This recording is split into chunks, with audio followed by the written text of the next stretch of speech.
आसपास के सभी श्रेष्ठ सम्मानित जनप्रतिनिधिगण, श्रेष्ठ जन, माताओं, बहनों और साथियों, ये बहुत ही व्यक्तिगत खुशी की बात है कि आज इतने अनुपम कार्यक्रम में मुझे भाग लेने का मौका मिला।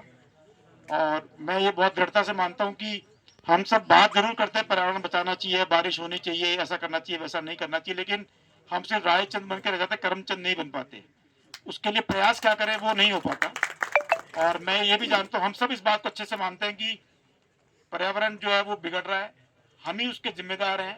हम सब बात कर रहे हैं, लेकिन उसके लिए क्या प्रयास करें वो नहीं होता। और ये फैक्ट है कि यदि कबूतर के सामने बिल्ली है और कबूतर की आंखें बंद कर ले तो बिल्ली उसको खाना नहीं छोड़ेगी।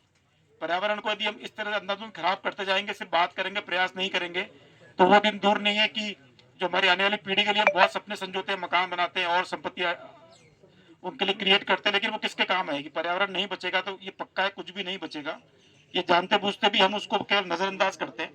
लेकिन जितना साधुवाद बधाई दी जाए गोपाल जी को और इनके टीम को, वो कम है कि आपने सिर्फ बात नहीं की, आज 1100 पीपल के पेड़ लगा के एक अनुपम पीपल वाटिका आप बना रहे हैं। उसके अलावा भी मुझे भी बताया गया कि 50,000 से ज्यादा पेड़ आप लगा चुके हैं। तो ये हम कहते हैं ना, अकेला चना बाहर नहीं फोड़ सकता, लेकिन वो गलत है। अकेला चना, भागीरथ ने चाहा तो गंगा वो धरती पर उतार लाया, तो इसी प्रकार से यदि ऐसे लोग प्रयास करें तो तमाम सफलता, तमाम जटिलताओं के, तमाम समस्याओं के बावजूद भी हम कुछ कर सकते हैं।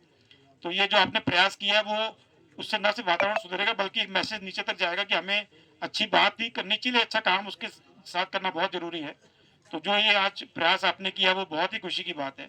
और ये बहुत सिंपल सी बात है। एक बात बादशाह अकबर ने पूछा था उससे, अपने बीरबल से, कि वो 12 में से 4 गए तो कितने बचे? तो बीरबल ने कहा कि 0 है। तो अकबर ने कहा यार तू तो ज्ञानी है, कैसी कैसी बातें कर रहा है?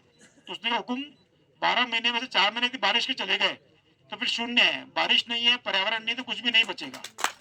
तो ये एक बहुत बड़ी बात है, ये फैक्ट है। और आप ये देखें कि जो पेड़ हम लगाने की बात कर रहे हैं, तो पेड़ क्या करता है? पेड़ हमें छाया देता है, पेड़ हमें ऑक्सीजन देता है, पेड़ बरसात को आकर्षित करता है, पेड़ लगाने से वातावरण जो है हमारा शुद्ध होता है। पेड़ हमसे कुछ भी नहीं लेता है। प्रकृति जो भी है वो हरदम देने का काम करती है। धरती है, हम इसको कितना ही रोनते हैं, इसकी नींव खोदते हैं, इसमें कुछ भी करते हैं, लेकिन फिर भी वो देने का भाव रखती है। पेड़ केवल और केवल देने का काम करता है। तो ये मनुष्य ही है जो बहुत ही लालची प्रकृति का होता है और वो हरदम लेने का दोहन करने का प्रयास करता है। लेकिन उसकी भी, प्रकृति की सहनशीलता भी बहुत ज्यादा है। लेकिन यदि सीमा क्रॉस हो जाएगी तो आप मान के चलिए कि हम अपने आने वाली पीढ़ियों के लिए मकान बनाएंगे, जायदाद बनाएंगे, शेयर खरीदेंगे और तरह तरह सपने देखेंगे, लेकिन यदि ये पर्यावरण नहीं बचेगा तो मान के चलिए कि हम, हमारी आने वाली पीढ़ी का जो जीवन है वो संकट में ही रहेगा। और जो भी हम देख ही रहे हैं कि बारिश कभी कहीं बहुत ज्यादा हो रही है, कहीं नहीं हो रही है, बहुत ज्यादा भूकंप की फ्रीक्वेंसी बढ़ गई है। तो ये सब इंडिकेशन है कि प्रकृति जो है वो ये मैसेज दे रही है कि भैया अभी भी मान जाओ, अभी भी मान जाओ।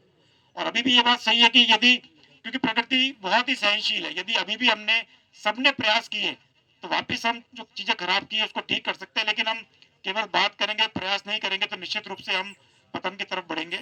तो ये बहुत खुशी की बात है कि आज खेतरी क्षेत्र में और गोपाल जी ने स्वयं प्रेरणा से पूरी टीम के लिए, और ये आपके व्यक्तित्व से नजर आ रहा है, जो आज कार्यक्रम आपने किया है, जितने अधिकारी कर्मचारी है अभी वर्तमान पूर्व, उनको आपने बुलाया, जो जनप्रतिनिधिगण वर्तमान पूर्व, उनको आपने बुलाया, जो लोगों सहयोग दिया उनको आपने बुलाया। तो बेसिकली आप में जोड़ने की कला है। तो ये छोटी छोटी चीज होती है जो, उन्हीं चीजों में से हम कोई काम कर पाते हैं या कोई काम नहीं कर पाते। कोई व्यक्ति केवल समस्या बताता रहता है, साहब हम तो बहुत कोशिश करते हैं, साहब ऐसा है वैसा है, ये ऐसा है, इसमें ये नहीं होता। लेकिन कुछ लोग हैं कि उस जो भी व्यवस्था दी गई उसके बीच में जिसमें जो गुण है उसको पकड़ के उससे वो काम करा ले। किसी के पास में टंकी के लिए, तार लगाने के लिए पैसे हैं, किसी के पास लेबर है, किसी के पास ज्ञान है, किसी के पास जज्बा है। इन सबको यदि हम पूल कर लें तो फिर डेफिनेटली इस तरह का काम होता है। और मुझे आपने बताया कि ये शायद राजस्थान की फर्स्ट ऐसी पीपल वाटिका बनेगी। तो इतना अच्छा सोच रखना, ये बहुत बड़ी बात है। आदमी सोचता है कि, पहले सोचता है कि यार पेड़ बाद में लगाता, सोचता है यार इसके आम आएंगे तो आम खाएंगे या नींबू खाएंगे, वो भी अच्छा है, लेकिन केवल प्रकृति की दृष्टि से कोई काम करना, और जो पेड़ श्रेष्ठ है वो लगाने का आपने जो प्रकल्प लिया है वो बहुत ही अनुकरणीय है। और मुझे पूरा विश्वास है कि जो आपका ये प्रयास है ये सफल होगा और आने वाले समय में इससे प्रेरणा लेके और भी चीज आगे जाएगी। और खेतरी क्षेत्र में वैसे भी एमएलए साहब के मार्गदर्शन में, हमारे एसडीएम साहब और हमारी जो काफी नई टीम मंच पे है, इन सभी से मैं आग्रह करूंगा कि जो अच्छा काम अभी तक यहाँ हो रहा है उसको और आगे बढ़ाए और ऊर्जा दें, और जो भी सकारात्मक काम हो उसमें बढ़ चढ़ के सहयोग देना चाहिए। क्योंकि हम ऐसे पदों पर हैं जो कनेक्टिंग डॉट का काम कर सकते हैं कि चीजें सब अपनी अपनी जगह है, लेकिन उनको एक लाइन में लाके और समाज के लिए अच्छा काम कर सकते हैं। तो मुझे विश्वास है कि ये जो अच्छे काम की शुरुआत आज हुई है वो और आगे बढ़ेगी। मेरी बहुत बहुत बधाई, बहुत बहुत शुभकामनाएं। धन्यवाद।